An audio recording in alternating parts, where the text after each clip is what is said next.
I'm going to categorize this so I don't get confused. These are the simple steps you can take if you want to be a student braider, if you want to use braiding as a side hustle while you're in school or in college, just to get you some extra points. The tools that you would need for simple hairstyles. By simple hairstyles, I mean hairstyles just like basic weaves. You don't need attachments or anything. You just need to weave their hair and make their hair look neat. Are things like a rat tail comb, a big comb, hair cream. I use shea butter. You can never go wrong with shea butter. Most of the time the customer usually brings the hair cream that works for their hair, but I suggest you carry one just in case of incastities. A spray bottle, because you don't know who your customer might be, whether they might have relaxed hair or natural hair, so it's best that you prepare for both. You will need a handbag as well where you can carry all your hair braiding things in. When I was doing people's hair, I usually go to their houses. Those are the basic level things you need. The most popular hairstyle in university is knotless braids or box braids. When a customer asks for braids, ask them what kind of hair do they want. You can buy the hair or they can buy it themselves. Usually the customer buys it themselves because they feel like it's cheaper. All you need are scissors and that's it. So hair gel and mousse, they are just too extra and too expensive for a beginner. So added to your combs and your rat tail comb and your hair cream, all you need to put is a pair of scissors and you're good to start braiding people's hair. When you need gel is for hairstyles like slick back ponytails or slick back buns. That's the only time I would actually use gel on a customer's hair, but not for simple hairstyles or hairstyles using braiding hair. Next hairstyle you can do as a hair braider, just to level up your skills as a hair braider. I'm not saying you should do these things if you don't know anything about hair at all, but this is like for someone like me who knows a little bit about hair and I can make a profit off of the hobby that I do, is wigs. No one is going to come to you to say install this wig for me. There's a higher chance that they'll ask you to make a wig than for them to install a wig. And most people like either something cheap, like most hairstyles that go around in university is usually closures. I've never seen anyone with a frontal. It's usually closure wigs or synthetic wigs that I see around. If you choose to add this to the list of things you can do as a hair braider, you will need a mannequin. That's why I said it's like step, because mannequins are a little bit on the pricey side. A big thread, like all those jumbo threads that they use to make sewings, and a curved needle, because it's so much easier and 1,000 times better than a straight needle. And then a wig cap. Usually the customer will provide the bundles, so you just get the bundles, get your stuff ready and start making the wig. Those are the possible hairstyles you can do as a student braider. No one is going to tell you to blow dry their hair, straighten their hair, do all of that. No, that's not how it works. You don't need any heat equipment, any fancy tools that you see in all these big hair salons. You don't need any of that. You just have to start small and get your money.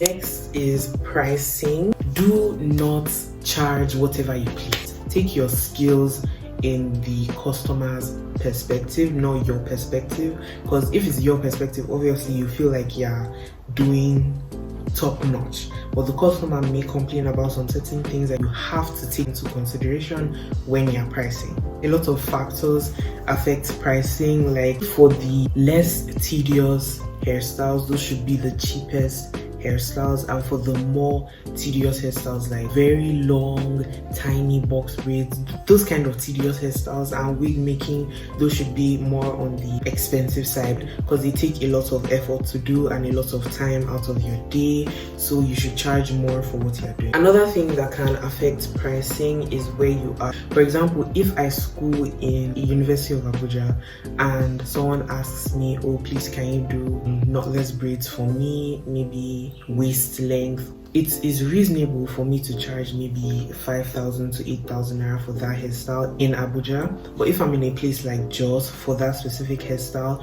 charging 5,000 to 8,000 naira is not reasonable. Maybe 3,000 naira, that range is reasonable in a place like Jos. Because if you are in Abuja, maybe you transferred school or something, I don't know, I'm just giving an example here.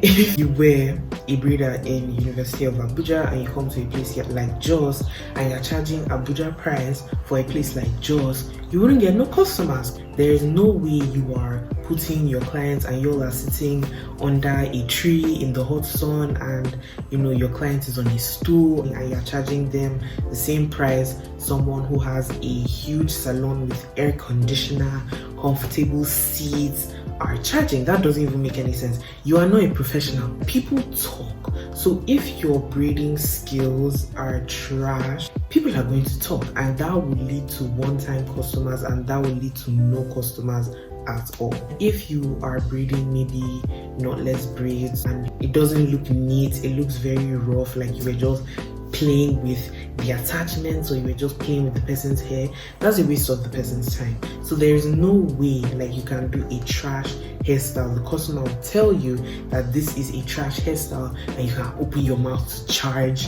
a large sum of money. If you're just starting out, I really suggest you invest in a mannequin with human hair.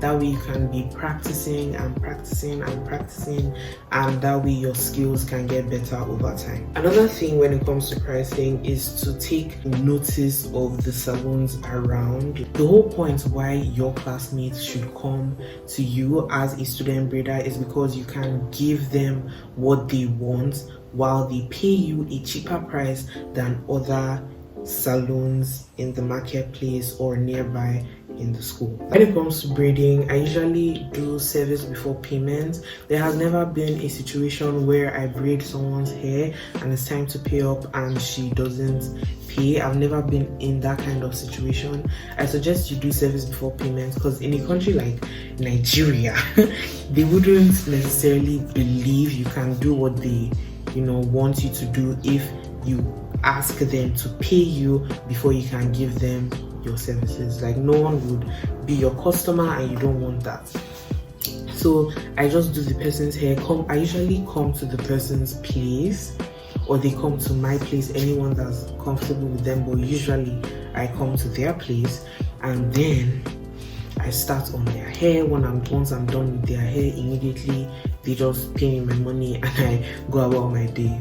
They're classmates before they are customers, so try to know them as a classmate before you know them as your customer. These are just simple mannerisms that you can do as a student braider in order to build a relationship with your customers and boost your marketing opportunities and get you that money. First thing you should do as a braider is to be honest with your clients. If someone should ask me like, oh, you do hair, I'll be like, yes, I can braid hair, but I can't grip short hair. Or if they show me a hairstyle and they say, can you do this hairstyle? I'll be like, yes, I can do this hairstyle. But if they show me a hairstyle that I can't do, I'll say, no, I can't do this hairstyle. If you feel like you can't do a hairstyle on a customer's hair, do not use that customer as practice. Please don't use that customer as practice. That's why I have a mannequin. It might end up bad. Me, the first time that I do hairstyles, it rarely ever ends up bad, but for someone who is starting and trying to make a profit out of it, I do not recommend that you use your clients as practice. Communicate with people. You have to talk to people for people to know what you do or what you can do. Me, I am the shyest person ever, but when it comes to the money, you have to know how to package yourself and present yourself well. Let me give you guys some pointers that helped me gain some clients. First of all, right, dress well. Like, if I see a pretty girl and she's selling something, there is no way I would not buy that. Like, if you look pretty and you feel beautiful and you're like put together, people will be like interested in talking to you. After dressing well, you have to literally walk up to people. Why am I saying people? Girls, because that's who your target audience is. Girls, you have to walk up to a girl. Me, let me tell you, my pickup line, like my punchline is always like, oh my gosh, your hair looks nice, for a girl whose hair actually looks nice. And they'll be like, oh, thank you. And they'll be like, they might compliment mine, but I'll say it anyway, even if they don't compliment mine. I'll be like, oh, I did my hair myself. They'll be like, wow, you do hair? I'll be like, yes, I do hair. Then I show them pictures of Then I show them pictures of hairstyles that I do, and then if they are interested, I'll tell them like, oh, I can do your hair, and then a conversation starts. And let me say 6 out of 10 times it's possible to build like a friendship from that kind of conversation. And once you have one girlfriend, like one girl that is your friend, there's a high chance that you might be surrounded by other female girls. So that those are potential customers. Do you understand what I'm saying? This is all a business thing. Like, I'm not saying be their friends for the sole purpose of making money, but like start off with being their friends first, you know, and then you can see if they are potential customers. Now, let me remind you, not all your friends or not all your classmate friends are going to be potential customers. If you come across maybe one girl and the one girl shows you her 4 friends, right? That's like 5 girls now that you're friends with. 2 out of those 5 might be your customers. Like, I kid you not, 2 out of those 5 might be your customers. And something small is better than nothing at all. If you're a beginner now, you can't just walk up to someone and be like, oh, I can make hair, without any proof whatsoever, any pictures of hairstyles you have made in the past, anything. And a mannequin would help, but you know, a lot of people will much prefer seeing your work on another girl's head. If you are braiding your sister's hair, take pictures of what you have done and then showing people. They are always impressed by that, especially if you do your hair yourself. That's how you grasp them. That's how you hook them on the hook and reel them in, because they are always impressed when I tell them I do my hair myself. There might come a point in time in your students' breeding business where you feel like, oh, you have not been getting customers. And I wasn't getting customers like on a weekly basis. I started buying stuff like jewelry, you know, small makeup products, lip gloss, stuff like that, and then I sold them at a profit. Let me just like state that my classroom is big. All these sales and all these customers were just from my classroom, not from my school, just from my classroom alone. That's why I took that as a business opportunity, because the more people there are, the more money you can make. Do not be biased when it comes to pricing. Don't be like, oh, this girl is my friend, she's my close friend, so what I will charge her will be cheaper than this other girl. Your friends should have the same price as someone who is not your friend, because at the same time, a business is a business. Another thing is, if I'm doing someone who has natural hair and another person with relaxed hair, if I'm giving them the same hairstyle, I'll charge them equal prices. A lot of people charge the one with natural hair more because natural hair is more tedious than relaxed hair. I can grip natural hair, I can make natural hair look, 4C hair look flat in knotless braids. Same way I can make relaxed hair look flat in knotless braids. If you don't have the skills to work on natural hair, that is your personal problem. That shouldn't be the problem of the clients. That's how I see it as, and that's just me. Maybe it's just my skills. Maybe it's just my skills, but ideally that's how it's supposed to be. Don't be me. If you're having a bad day, or maybe someone annoyed you and you're taking it out on your clients, that's just not the smartest thing to do. Make sure after every customer you do, wash your combs very well. Just get a normal toothbrush, a regular toothbrush, and just be brushing the teeth of your comb till all the gunk and all the dirt comes out. Maybe you're doing a hairstyle and it costs maybe 2,500. That's your fixed price for the hairstyle. It's best you go a little higher. Maybe you do 3,200.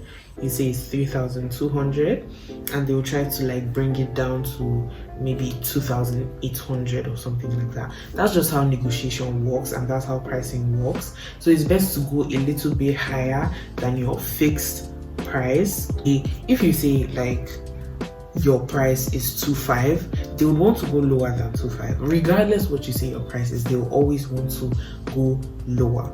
So if you want to go, and if they want to go lower, you'll be like, oh, my fixed price is 2,500. They'll be like, oh no, can we pay 2,000? Be like, no, you can't pay 2,000. This, that. you know, that's just negotiation, and the negotiation won't go so well than when you would, you know, highball your price. So if they can't get you to reduce the price, then they wouldn't be your customer. It's fair to the customer because you guys have negotiated the price and she has agreed, you have also agreed, and everybody's happy. I just love the way my lips look. They're so good. They look so nice.